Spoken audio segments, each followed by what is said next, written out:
topics that I learned in mathematics. The first topic is quadratic equations, while the second topic is rational algebraic equations, and the third one is variations. So let's go!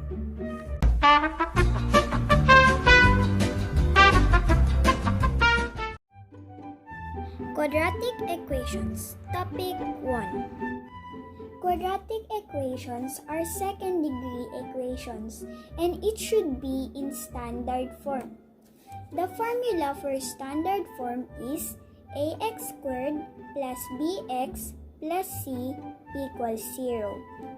There are two types of quadratic equation. One is complete quadratic equation. Two is pure or incomplete quadratic equation. It is a complete quadratic equation if the value of b is not equal to 0. And if it is a pure or incomplete quadratic equation if the b is equals to 0. In short, there is no b. There are 4 different ways to solve a quadratic equation. 1. Solving quadratic equations by extracting square roots. 2. Solving quadratic equations by factoring. 3. Solving quadratic equations by completing the square. 4. Solving quadratic equations by the quadratic formula. Example 1. Solve x squared plus 18x plus 80 equals 0 by using the method of completing the square.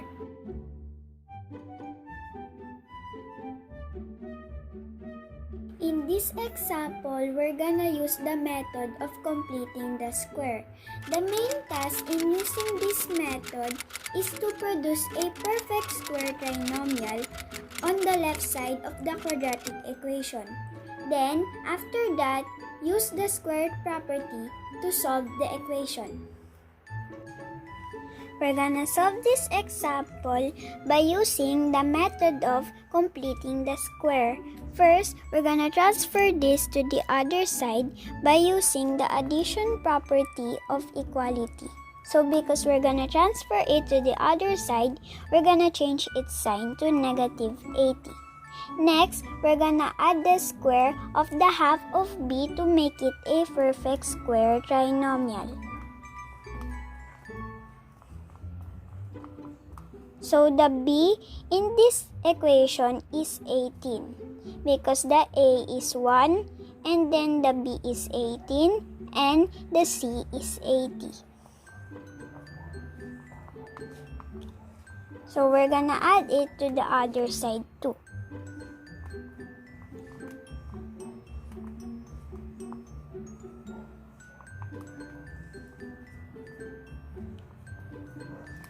So 18 times 1 is 18 divided by 2 is 9. 9 squared is 81. So they are just the same. Let's copy this. Plus 81. Now this is a perfect square trinomial. So let's factor it. It is the square of x plus 9. And then we're gonna simplify this side. Negative 80 plus 81 is positive 1. Now, let's use the square root property.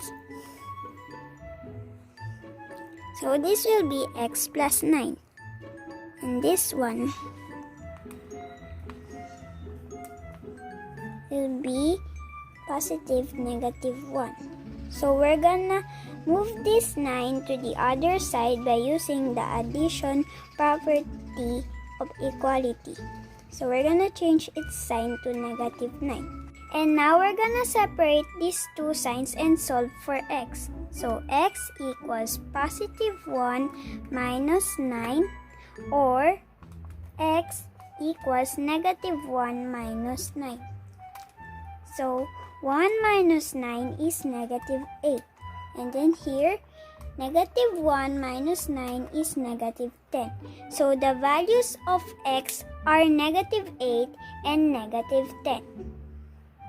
Now let's check if our solutions are correct. Let's use the negative 8 first. Substitute the value of x to the equation. Negative 8 squared plus 18 times negative 8 plus 80 equals 0. Negative 8 squared is 64. And then 18 times negative 8 is negative 144. Plus 80 equals 0. 64 minus 144 is negative 80. And then copy plus 80 equals 0. Negative 80 plus 80 is 0. 0 equals 0, so it is true and correct. Now, let's use the negative 10. Substitute negative 10 to the equation.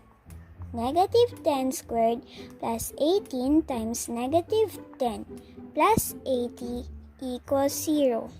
Negative 10 squared is 100. And then 18 times negative 10 is negative 180. And then copy plus 80 equals 0. 100 minus 180 is negative 80. And then copy plus 80 equals 0. Negative 80 plus 80 is 0. 0 equals 0 is correct. So our solutions are correct. A few moments later.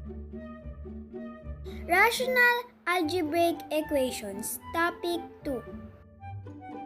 Rational algebraic equations are equations that contain one or more rational algebraic expressions.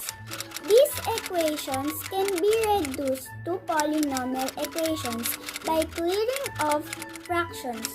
Always remember that in solving a rational algebraic equation, that the objective is to obtain an equivalent equation that is free of fractional expressions. Example 2. Harry and Malfoy are painters. Harry can finish a painting in 8 days. If Harry and Malfoy paint together, they can finish a painting 4 days less than Malfoy can do alone. How long will it take for Malfoy to finish a painting?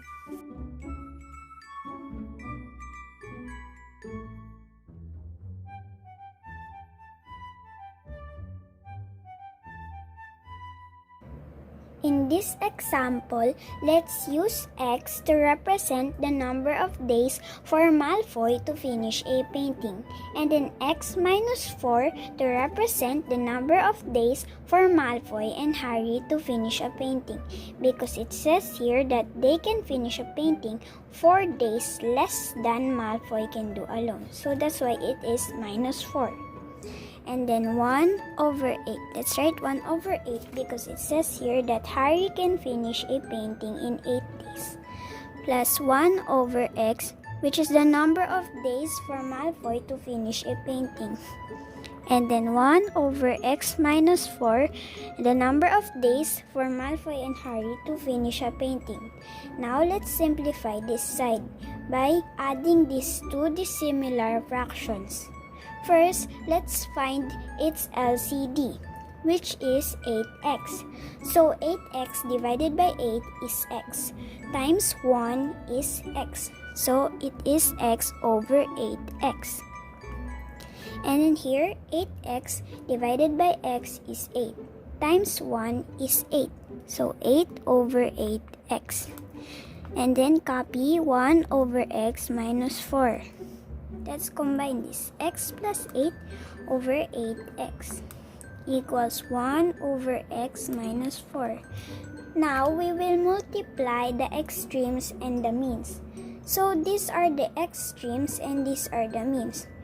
We will multiply it because the product of the extremes are always equal to the product of the means. So, in short, we're gonna do cross multiplication.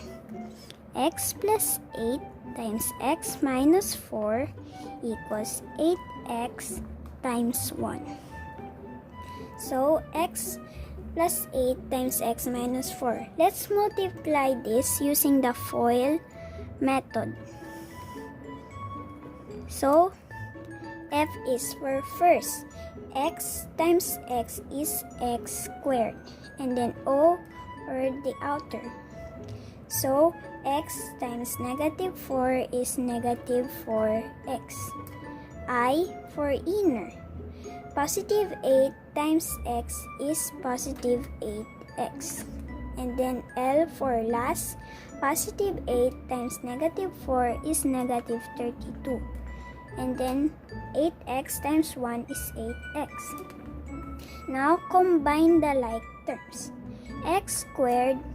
So negative 4x plus 8x is positive 4x minus 32 equals 8x. Now let's transfer 8x to the other side by using the addition property of equality. So it will be x squared plus 4x. So let's change its sign because we move it to the other side. It will be negative 8x minus 32 equals 0. Combine the like terms. So it will be positive 4x minus 8x is equals to negative 4x minus 32 equals 0. Now let's factor this trinomial. So it will be x minus 8 times x plus 4 equals 0. Now let's solve for the x. X minus 8 equals 0 or x plus 4 equals 0. Then let's transfer this to the other side. So it will become positive 8. And then this one will become negative 4. So the values of our x is 8 and negative 4. Now let's check if our solutions are correct. Let's try 8 first. So substitute 8 to the equation. So it will be 1 over 8 equals 1 over 8 minus 4. So 1 8 plus 1 8 is 2 8. So here 8 minus 4 is 4. So it will be 1/4. 2 8 will be simplified to 1/4. So 1/4 equals 1/4. Then it is correct. Now let's try negative 4. Substitute negative 4 to the equation. So it will be 1 over negative 4 equals 1 over negative 4 minus 4. So to add these two dissimilar fractions, let's find its LCD. Its LCD is 8. So 8 divided by 8 is 1 times 1 is 1. So it will be 1 8. And then here 8 divided by negative 4 is negative 2 times 1 is negative 2 over 8. And then here negative 4 minus 4 is negative 8. Now let's combine this. 1 minus 2 over 8 equals negative 1 8. 1 minus 2 is negative 1. So it will be negative 1 over 8. Negative 1 over 8 is equals to negative 1 over 8. So it is correct. So the answer to this question, how long will it take for Malfoy to finish a painting, is 8 or negative 4 days. A few moments later. Variations, topic 3. There are different types of variations. First, direct variation, and then inverse variation. Third, joint variation, and then fourth, combined variation. Direct variation. The formula for direct variation is y equals kx. It is read as y is directly proportional to x, or y varies directly as x. And it means that when y increases, x also increases. And when y decreases, x also decreases. And the k is called constant of variation or constant of proportionality. And then, inverse variation. Inverse variation is also called indirect variation. So the formula for this is y equals kx. It is read as y is inversely proportional to x, or y varies inversely as x. So when y increases, x decreases, and then when y decreases, x increases. So always remember, if it is inverse, the operation that we will use is division, while if it's direct, the operation that we will use is multiplication. And then in joint variation, the formula is say equals kxy. So this is just like direct variation. The only difference is that one quantity varies directly as the product of two or more quantities. And then here in combined variation, from its name combined, all the other three variations are combined in here. So the formula for this is say equals kxy over t. It is read as say varies jointly as x and y and inversely as t. And also remember that a variation is referred to as combined variation if one quantity varies directly or jointly as the other quantities and inversely as other quantities. Example 3. The number of cupcakes C in the bakery varies directly as the number of the workers W. If 20 cupcakes can be produced by 2 workers, how many cupcakes can be produced by 8 workers?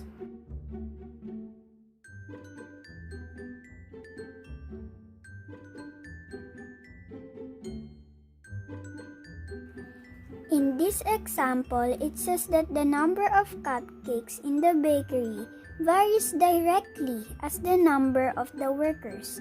So it means that it is a direct variation. So we will use this type of formula. So C will represent as y, and then W will represent as x. Now let's put 20 because it says right here that 20 cupcakes can be produced by 2 workers. And then here it says that how many cupcakes can be produced by 8 workers.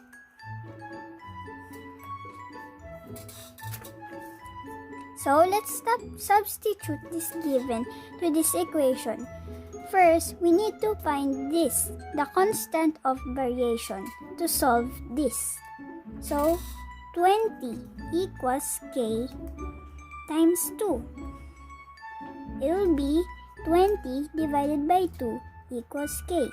20 divided by 2 is 10. So 10 is our constant of variation or constant of proportionality. Now let's apply this given to the equation. C equals 10 times 8. 10 times 8 is 80. So the answer is 80 cupcakes.